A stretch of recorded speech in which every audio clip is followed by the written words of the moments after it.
Hi అండి. Welcome to minus recipes. ఈరోజు మన ఛానల్లో కోనసీమ స్టైల్లో కొబ్బరి అన్నం ఎలా చేయాలో చూద్దామండి. చాలా సింపుల్గా 15 నిమిషాల్లో చేసేసుకోవచ్చు. దీనికోసం ముందుగా ఇలా ఒక చిన్న మిక్సీ జార్లో అల్లం వెల్లుల్లి తీసుకోవాలండి.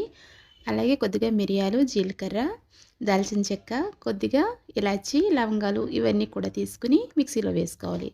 దాంతోపాటే 2 పచ్చిమిర్చి, కొద్దిగా పుదీనా, కొంచెం కొత్తిమీర కూడా ఇందులో వేసుకుని ఇలా మిక్సీ పెట్టుకోవాలి.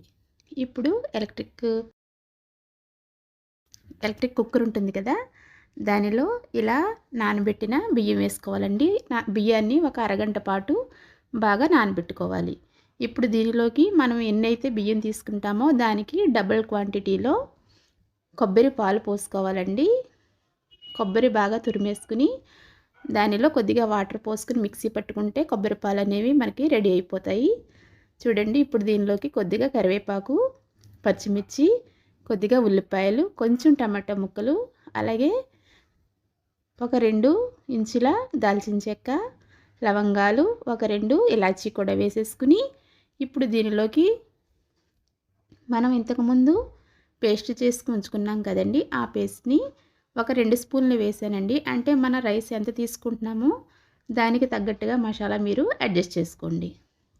ఇప్పుడు దీనిలోకి కొద్దిగా పుదీనా, కొద్దిగా కొత్తిమీర కూడా ఇందులో ఇలాగే వేసేసుకోవాలండి. అన్నీ మనం పచ్చివే వేసామండి. ఇందులో ఆయిల్ వేసి ఫ్రై చేసి ఏమీ వేయలేదు. ఇప్పుడు దీనిలోకి కొద్దిగా పసుపు వేసుకుని మనం మూత పెట్టేసి ఎలక్ట్రిక్ కుక్కర్లో పెట్టేసుకుని ఆన్ చేసుకుంటే మనకి రైస్ ఎలా కుక్ అవుతుందో అదే విధంగా సింపుల్గా ఇది కుక్ అవుతుందండి. అయితే మనం ఇంతవరకు కూడా సాల్ట్ వేయలేదు. ఈ రైస్ మనం సగం ఉడికిన తర్వాత మాత్రమే సాల్ట్ వేసుకోవాలి.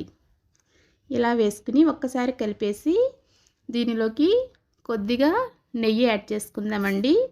మీకు నచ్చితే నెయ్యి యాడ్ చేసుకోండి, యాడ్ చేసుకోకపోయినా కూడా చాలా బాగుంటుంది. ఇలా నెయ్యి యాడ్ చేసుకుని మరొకసారి మూత పెట్టేస్తే మనకి కొబ్బరి అన్నం అనేది చాలా పొడి పొడిగా, చాలా కమ్మగా రెడీ అయిపోతుందండి. చాలా సింపుల్ ప్రాసెస్లో మనం ఈజీగా ఇలా ఎలక్ట్రిక్ కుక్కర్లో కొబ్బరి అన్నాన్ని రెడీ చేసేసుకోవచ్చు. చూడండి ఎంత బాగా వచ్చిందో కదండి. ఈ రెసిపీ కనుక మీకు నచ్చినట్లయితే ప్లీజ్ తప్పకుండా లైక్ చేయండి, షేర్ చేయండి. కొత్తగా మన ఛానల్ని చూసేవారు please subscribe my channel and support me. ఇంకా మరిన్ని మంచి మంచి వీడియోస్ కోసం మైనాస్ రెసిపీస్ ఛానల్ని ప్లీజ్ విజిట్ చేయడం మర్చిపోకండి. అలాగే please subscribe my channel. Thanks for watching.